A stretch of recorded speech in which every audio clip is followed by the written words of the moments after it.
Good morning and welcome to Boston Common, the heart of the city and the home of our most beloved holiday traditions. Thank you.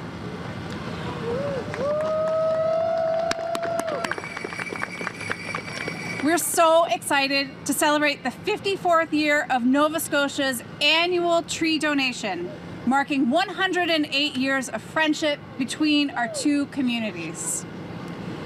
This year, a 45-foot white spruce nominated by Ronald and Claire Feener of Lunenburg County has traveled hundreds of miles to be here today.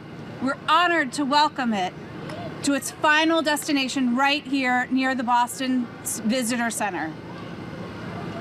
The arrival of this tree is a symbol of generosity, gratitude, and shared history, and it's always wonderful to see it roll onto the common, especially with Santa, our Boston Park Rangers, and everyone here to greet it.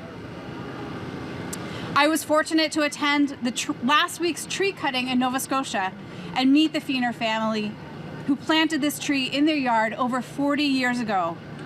Moments like this remind us of just how meaningful this tradition is. And we have to give a special shout out to Mayor Michelle Wu,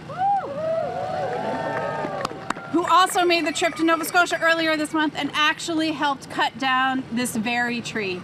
She's officially the first Boston mayor to do so, and I think we can all agree that that's true dedication to the holiday spirit. So the next time someone says being mayor is a tough job, remind them that it apparently includes lumberjack duties too. And now it's my extreme pleasure to introduce Mayor Michelle Wu.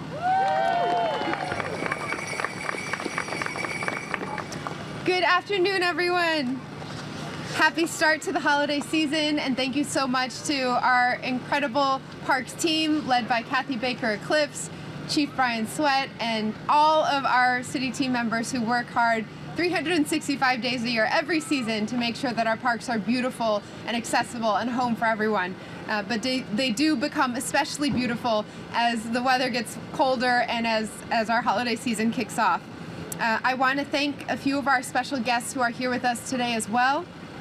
Kathy and I were on the trip alongside our wonderful Consul General Bernadette Jordan, representing Canada, and a great friend, and also someone who knew the county and Lunenburg very well, where this particular tree is from. Thank you for all of your hospitality while I was visiting there, and for taking every opportunity to make sure that the friendship and the very fruitful partnership between Boston and Nova Scotia and Canada is strengthened. Thank you to Santa for joining us as well. Santa and I are going to spend a lot of time together as we embark on the holiday trolley tour, kicking off in a little bit throughout every neighborhood of Boston, but this is the biggest tree that we will see lit up. I'm very grateful for the leadership of Liza Meyer, of Friends of the Public Garden. Thank you for all that you do and for your service to the city as well. To Boston Park Ranger Walter Evans and all of our park rangers. To the Senior Advisor of Events Nova Scotia at the Department of Communities, Culture, Tourism and Heritage, Stephen McDougall.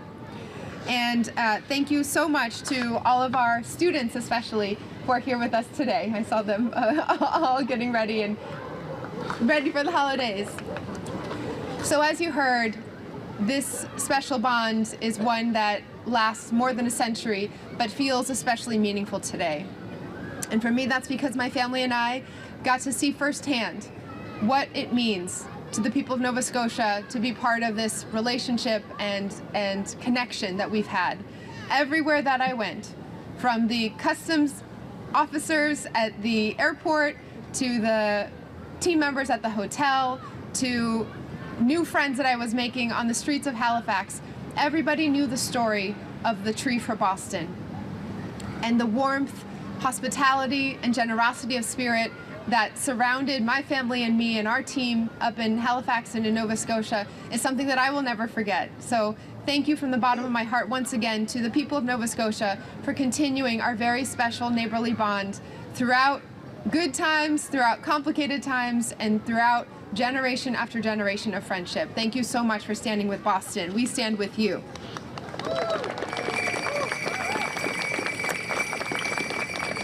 If anyone in Boston hasn't heard the story or hasn't read it, there are a number of children's books that tell it in great detail. You can go on Wikipedia, but the short version that everyone should know is that over 100 years ago, when one of the largest, and at that time the largest man-made disaster in the world to that point happened, the Halifax explosion of 1917, tens of thousands of people were injured. Almost 2,000 people lost their lives, and a community forever shaken.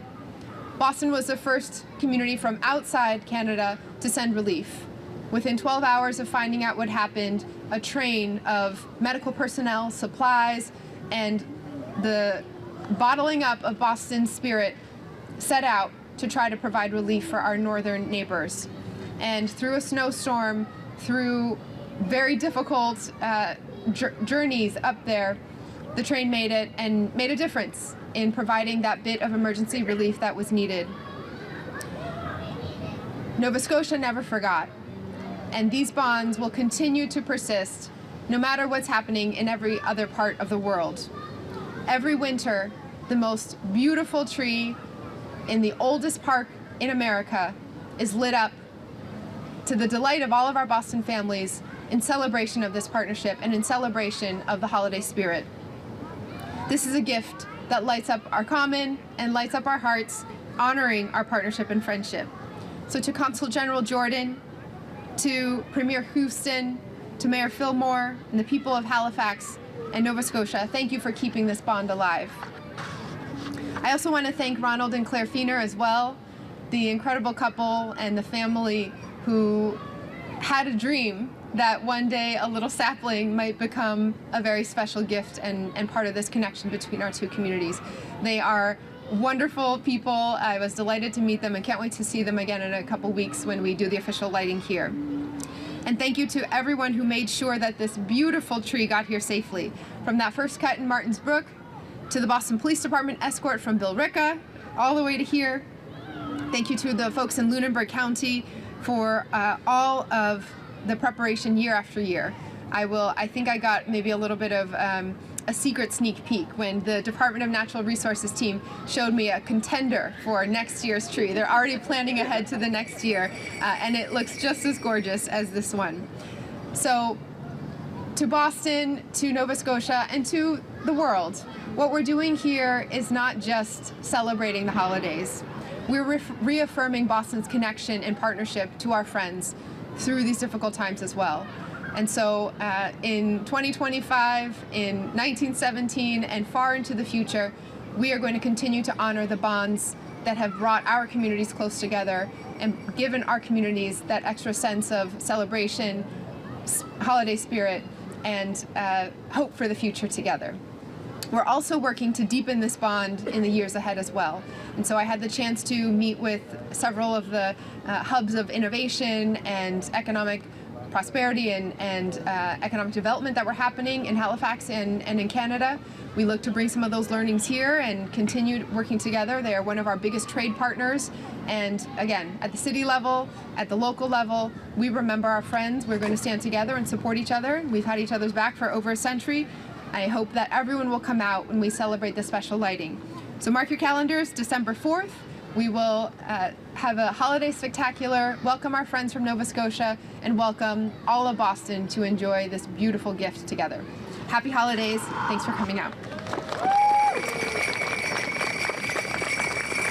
And now it is my honor to introduce someone whose leadership I'm very grateful for, and someone who helped make sure that I got to enjoy every part of our trip, Consul General Bernadette Jordan.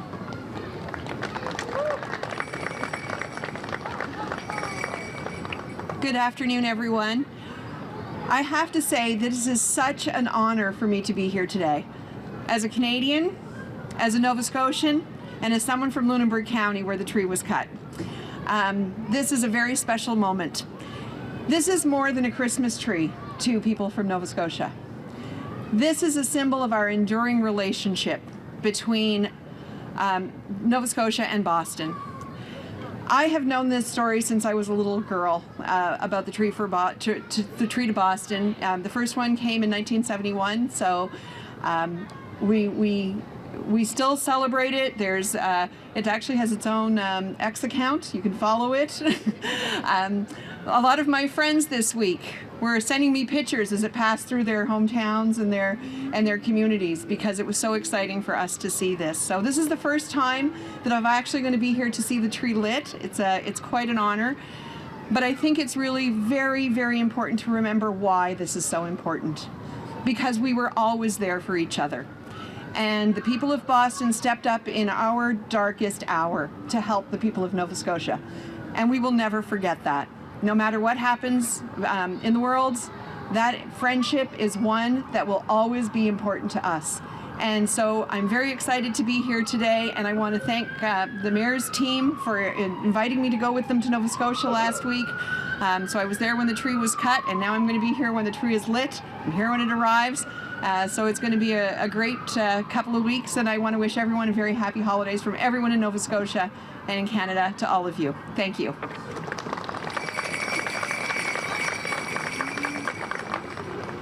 Thank you, Consul General Jordan, for your remarks and continuing to strengthen the bonds between our communities. To share more about this remarkable story behind the friendship between Boston and Nova Scotia, please join me in welcoming Boston Park Ranger Walter Evans.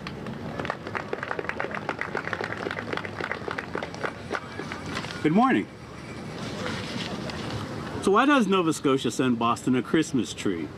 For the answer, one needs to go back to December 6, 1917, to Halifax, the capital of Nova Scotia.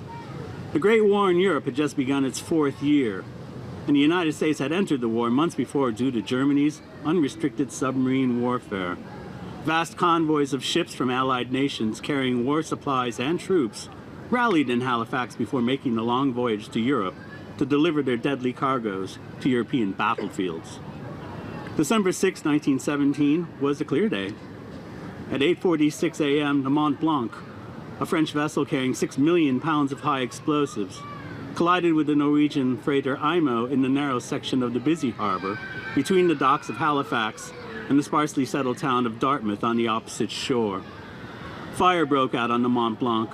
The crew abandoned ship as the empty vessel drifted towards the main piers and railway station. Vincent Coleman, a train dispatcher, realized that an incoming train with 300 passengers was due to arrive any minute. He sent a message warning of the imminent danger. Hold up the train, ammunition ship afire in the harbor, making for Pier 6 and will explode. I guess this will be my last message. Goodbye, boys. At 9:04 a.m., the Mont Blanc exploded. The fireball reached 9,000 degrees Fahrenheit, the shock wave traveling at 3,400 miles per hour. Every building within a 2-square-mile radius was utterly destroyed by the fire and blast. The largest man-made explosion of the pre-atomic age shattered windows 50 miles away. For a brief instant, the bottom of the harbor could be seen. A tsunami 35 feet in height washed away the remains of the pier and rail station, as well as the indigenous Micmac community of Turtle Grove on the Dartmouth shore, who had lived there for centuries. The freighter Imo was blown to the Dartmouth side of the harbor, severing the communications cable connecting Halifax to the world. An estimated 1,900 people were killed, and over 9,000 people were injured by flying debris and broken glass. 25,000 were rendered homeless by the blast. Vincent Coleman's final transmission, however, was received in Boston. Massachusetts Governor Samuel McCall and Boston Mayor James Curley convened a meeting of the Massachusetts Committee on Public Safety at 2:30 that afternoon, and by 10 p.m. a train carrying medical personnel, supplies, and emergency equipment left Boston for Halifax, where a blizzard dropped 16 inches of snow overnight. They arrived at the beleaguered city on December 8th and immediately went to work treating the wounded and establishing shelter. Subsequent trains arrived with 100 doctors, 300 nurses, Red Cross personnel, and over $1 million of supplies. All of this without being asked. The people of Halifax were beyond grateful to the city of Boston, and in 1918 sent a Christmas tree as a token of appreciation to the citizens of Boston for the assistance during their worst hour. In 1971, the tradition was reestablished, and every year the province of Nova Scotia conducts a contest to see who will supply the Christmas tree. This year, Ronald and Claire Feener of Lunenburg County, Nova Scotia, have donated this beautiful 45-foot tall white spruce tree to Boston. The tradition continues.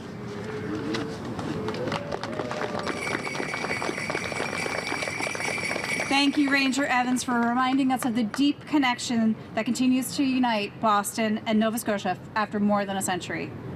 I'd now like to take a moment to thank the many people and partners who made this celebration possible. Our title sponsor, the Province of Nova Scotia, and presenting sponsor, Amazon. Our signature sponsor, Meet Boston. Key sponsors, Constellation Power and JetBlue. And media sponsors, WCVB Channel 5 and the Boston Globe. Thank you as well to Stephen McDougall and the teams at Events Nova Scotia for coordinating this journey. And to our local partners, the Boston Police, the Billerica Fire Department, Diana DePerry, and Sheldon Garland for ensuring that the tree arrived safely. I also want to thank the students of English High School, the Hurley and Mather schools for joining us today, and of course Santa for taking the time out of his very busy schedule this time of year to help us welcome the tree. This year, along with the main tree, we're receiving 6 smaller 6-foot charity trees donated by the Northeastern Christmas Tree Association, which will bring holiday cheer to Rosie's Place, Bridge Over Troubled Waters, and the Italian Home for Children. Now, I'm happy to introduce Liza Meyer from the Friends of the Public Garden, who will share more about our partnership and the upcoming Commonwealth Avenue Mall lighting. Thank you, Kathy. Thank you, everybody. Thank you, Mayor. I'm Liza Meyer. I'm the president of the Friends of the Public Garden, and I'm so pleased to be here today with you at this event. This is my first time at this event, even though I've had many, many years involved with the Parks Department and now with the Friends helping to take care of these parks. These are stories today about gratitude and about partnership and about coming together, and I think that's really emblematic of the work we do with the Friends of the Public Garden alongside our partners with the City of Boston Parks Department. We've worked together for over 50 years to make these parks as beautiful as they are and to help them be able to welcome the millions and millions of visitors that arrive each year throughout the year, not just during the holiday season. So thank you for being here today. Thank you for helping to care for your parks. And thank you for being such great stewards of this story, but also of our relationship going forward. As Kathy said, on December 4th, we will be here for the tree lighting of this tree here today, but then immediately after, we will head over to Commonwealth Avenue, the first block of Commonwealth Avenue Mall, where we'll be lighting the full mall with the holiday lights that many people have enjoyed and celebrated for the last 25 years. So please join us there if you can. It's sure to be a festive night. Thank you very much. Thank you, Liza, and thank you again to all our wonderful partners, sponsors, and friends from Nova Scotia for helping us to continue this incredible tradition. We invite everyone to join us right here, back on Boston Common on Thursday, December 4th, for the official Boston tree lighting ceremony from 6 to 8 p.m. The tree will be lit at approximately 7:55 p.m., and the celebration will be broadcast live on WCVB Channel 5 starting at 7 p.m.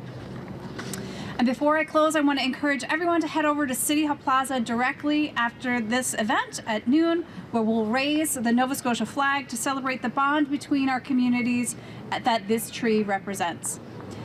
On behalf of Boston Parks and Recreation Department, I thank you all for being here today and to welcome the Tree for Boston to help us kick off the holiday season together. Thank you so much.